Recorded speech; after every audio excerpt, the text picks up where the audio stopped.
Hello students, how are you? Hope you are doing good. Today we are going to start our new EVS chapter, that is chapter number 16, Water, a Nature Resource. Chapter number 16, Water, a Nature Resource. First of all, let's fill out an activity. Water is a precious natural resource and we should not waste it. तो water एक बहुत precious natural resource है और हमें इसको waste नहीं करना चाहिए. Right, in what ways do you work to conserve water each day? तो आप बताओ कि आप रोज ऐसा क्या काम कर सकते हो जिससे आप वाटर को कंजर्व कर सको.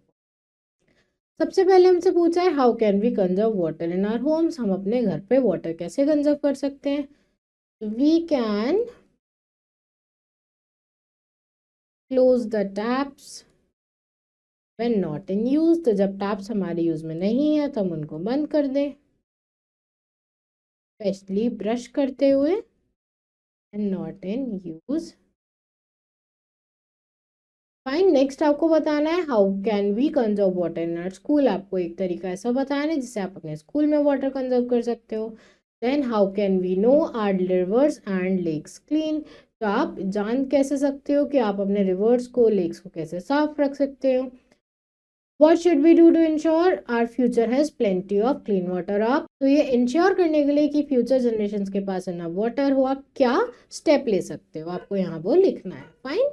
Water is one of our basic needs. Water हमारी वन ऑफ बेसिक नीड्स है. Water supports life on earth. और वाटर की वजह से ही अर्थ पर लाइफ एग्जिस्ट कर रही है. The earth itself has more water than land. और अर्थ के पास भी लैंड से ज़्यादा पानी है. It is known as the watery or blue planet because 3/4 of its surface is covered with water.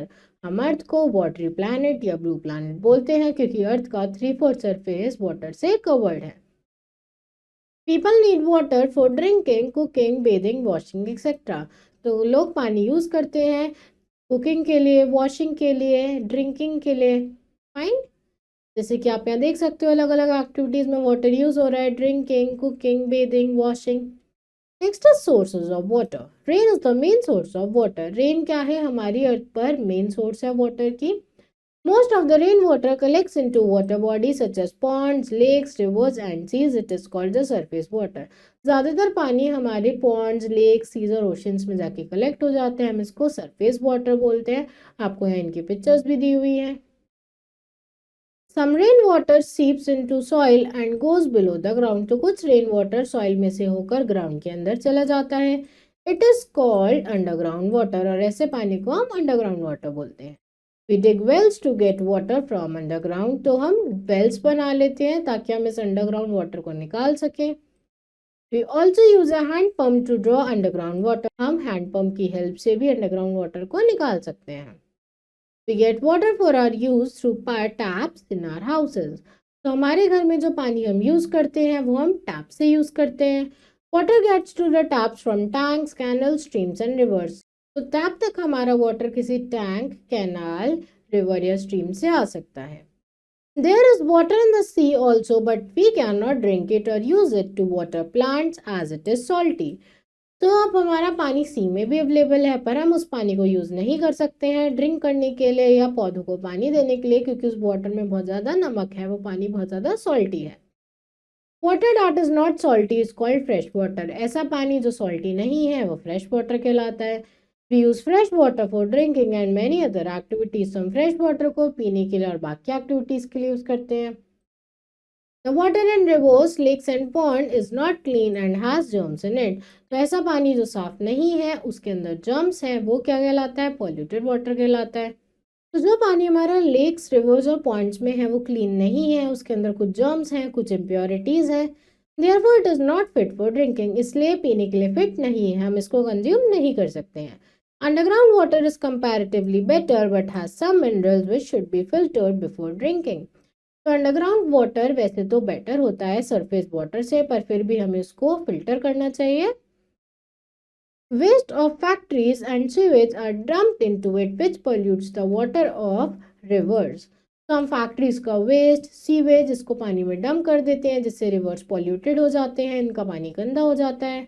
The polluted water can cause diseases like jaundice, typhoid, diarrhea and many skin diseases. तो polluted water से हमें यहाँ दी गई बहुत सारी disease में से कोई डिजीज हो सकती है. Water animals and fishes in the river die because of higher level of pollution. तो water animals और fishes पानी में मर जाती है क्योंकि पानी में बहुत ज़्यादा pollution होता है. Find out the names of rivers across which these dams are built. तो आपको उन rivers के नाम बताने हैं जिनके ऊपर ये डैम बने हुए हैं. तो Tehri Dam is built on Bhagirathi River.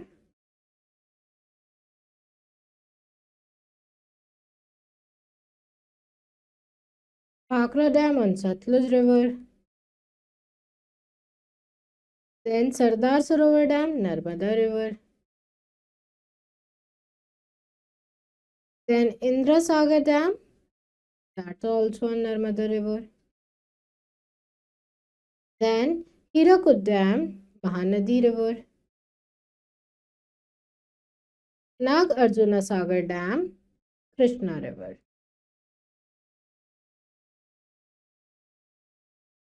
Fine. You must have seen dams made on rivers. तो आपने देखा होगा कि rivers के ऊपर dams बने हुए होते हैं. They are made on rivers to check the flow of water. हम इनको rivers पे इसलिए बना देते हैं ताकि हम river पर water का flow को control कर सकें, उसको check कर सकें. The water gets collected behind the dams in form of huge reservoirs. तो water in dams के पीछे collect हो जाते हैं बड़े बड़े reservoirs में. Water from rivers is also sent to agriculture areas by digging canals. और हम इन रिवर्स से वाटर भेज सकते हैं डैम के थ्रू कैनाल्स बनाकर फील्ड्स में ताकि हमारा इरिगेशन हो सके वहाँ पर. A reservoir is a natural or artificial lake where water is stored. तो reservoir एक natural या artificial lake है जहाँ पर पानी स्टोर होता है. The river water which is blocked in the dams is stored in the reservoir. तो river water जो block है वो इन reservoir में store होता है. The government makes canals to meet the scarcity of water. तो गवर्नमेंट ये कैनाल्स बनाती है पानी की कमी को रोकने के लिए. A canal is a man-made waterway used for irrigation purposes. जबकि कैनल एक man-made waterway है जिससे हम वाटर को फील्ड्स तक पहुंचा सकते हैं इरिगेशन के लिए. They are dug to divert the water from water bodies like rivers and dams to the field. तो ये बनाए जाते हैं वाटर को रिवर्स और डैम से डाइवर्ट करने के लिए फील्ड्स की तरफ. Next is water cycle. Water cycle is the constant movement of water between water bodies, land and air. तो water cycle क्या है? Constant movement water का water body से land तक फिर air में और ये process cycle में चलता रहता है. In the water cycle, water exists in the form of vapor, in the form of liquid and also ice which is solid form. तो वाटर साइकिल में वाटर लिक्विड फॉर्म में, वेपर फॉर्म में और solid form में यानी ice में भी exist करता है. The water cycle helps to maintain a proper balance of water on the earth. Water cycle की वजह से पानी का बैलेंस बना रहता है अर्थ पर. The sun's heat turns water in the seas, rivers etc. into water vapor. तो सन की हीट से जो पानी सीज और रिवर्स में होता है वो वाटर वेपर में कन्वर्ट हो जाता है. The vapor rises up and cools, condensing into droplets of water. तो वेपर ऊपर जाती हैं, राइज अप होती हैं और बाद में ठंडी हो जाती है, कूल हो जाती है और कूल होकर ड्रॉपलेट्स ऑफ वाटर बन जाती हैं. These droplets form clouds और इन्हीं droplets से clouds बनते हैं. When the clouds get heavier, they fall down as rain, hail और snow. तो जब cloud heavy हो जाते हैं वो rain, hail या snow की फॉर्म में अर्थ पर वापस आ जाते हैं. In this way, the water cycle continues to balance water distribution on the earth. ऐसे ही water cycle पूरी होती रहती है ताकि हमारी अर्थ पर water distribution चलता रहे. फाइन, आप इस डायग्राम में भी देख सकते हो. Next, water moves from land to sky and back in different forms all the time. तो water move करता है land से sky में, sky से वापस land में अलग अलग forms में. Water evaporates from water bodies such as lakes. तो water evaporate हो जाता है water body जैसे कि lake, river और oceans. Evaporation means change of liquid water into vapor form due to heat. Evaporation का मतलब है liquid water का vapor में change होना heat की वजह से. The heat of the sun causes evaporation और sun की heat की वजह से evaporation होता है. Condensation is a process in which water vapor changes into water on cooling. तो condensation एक ऐसा process है जिसमें water vapor water में change हो जाती है cooling करने पर. Precipitation happens when water cannot hold itself in clouds anymore and falls down on earth in the form of rain and snow. तो precipitation एक ऐसा process है जब water अपने आप को clouds की form में hold नहीं कर पाता है और earth पर आ जाता है तो इस बोलते हैं हम precipitation. Water is a very precious natural resource. It should be used carefully and we should work towards keeping it fresh and clean. तो वाटर बहुत प्रेशियस नेचुरल रिसोर्स है, हमें इसको देखकर यूज़ करना चाहिए, कंजर्व करना चाहिए और ये इंश्योर करना चाहिए कि हम इसको गंदा ना करें, वाटर बॉडीज़ को साफ ही रखें. Next is exercise. It is the main source of water, rain, river या ocean. तो answer is rain. It has underground water, water tank, river या reservoirs. So answer is water tank. Next is it is a natural or artificial lake where water is stored. तो sea, reservoir या pond. तो answer is reservoir. Now fill in the blanks. Earth is known as watery or blue planet. We use a dash to draw underground water. तो we use a well. The water gets collected behind the dam in the form of huge reservoirs. Water that is not dash is called fresh water. The water that is not salty. Dash means change of liquid water into vapor form due to heat. The answer is evaporation. Next is true false. All living things need water to survive. This is true.